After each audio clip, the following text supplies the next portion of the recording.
coming to you folks. I'm antsy to get into this new artist, or this band rather. Not really new, but it may be new for some of you. And this episode is going to be a little wonky. It's going to be in fits and starts because of my scheduling. But nonetheless, let's get started.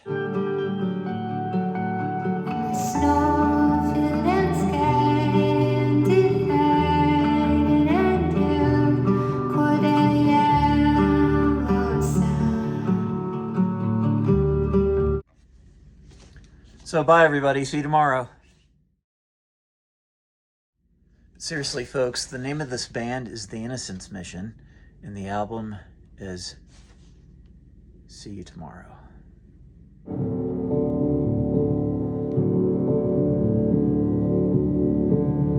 You have seen these things.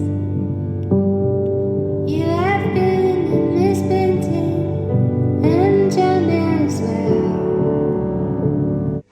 So the sound of this band has been dubbed folk chamber or indie folk, which is interesting because they were a band before the word indie was even a moniker. They go back to the mid-'80s, and they all went to the same high school together, and they started making music and playing together.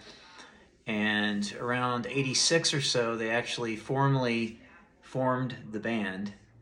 And the sound that you hear right now can be traced all the way back to their high school years, which is...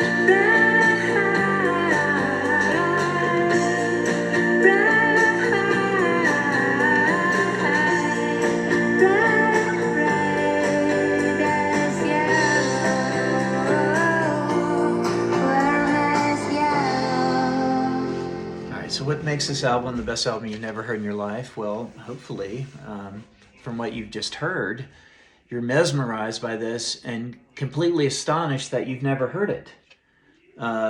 That's been remedied now. Interesting thing about this band, this is their 13th album. And a lot of their songs have been featured in films and documentaries and TV series. In fact, the wake-up call for one of the NASA missions, I think like 2007, 2008, was a song by the Innocence Mission. I think it was actually the song Bright as Yellow, the demo of which I just played for you. But this album is their latest. It came out almost 3 years ago, and as I said, it's their 13th album. It's phenomenal. You can easily find this on vinyl, and check this out.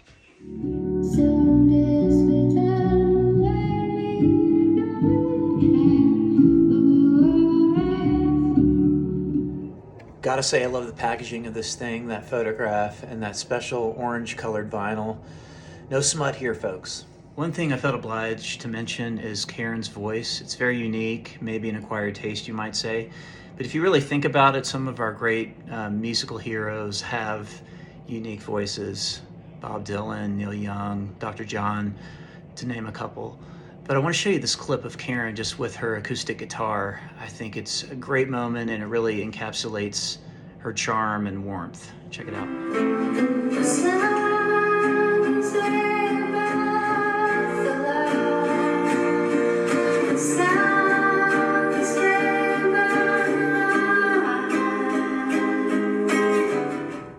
All right, quick little backstory here. 1998. I was listening to the closing track of Natalie Merchant's album, Ophelia, and she was singing this duet and was accompanied by this really unique voice. And I had to find out who this lady was, and of course it was Karen Paris, and then I found out her band and subsequently bought all their albums, still have those on CD, have upgraded to vinyl for a few of them, one of which I've just featured. But a great band. I'm not sure why they haven't been bigger. A lot of people seemingly just don't know about this band. They're great. Joni Mitchell was an early champion. Natalie Merchant, of course. Sufjan Stevens loves this band, so perhaps you should too. Feel free to leave a comment down below. I'd be interested to hear your experience with this band or if you know them. And give it a like, this video, if you found it useful. And subscribe to the channel. And stay tuned. I got more things coming, and I'll see you guys soon. Cheers.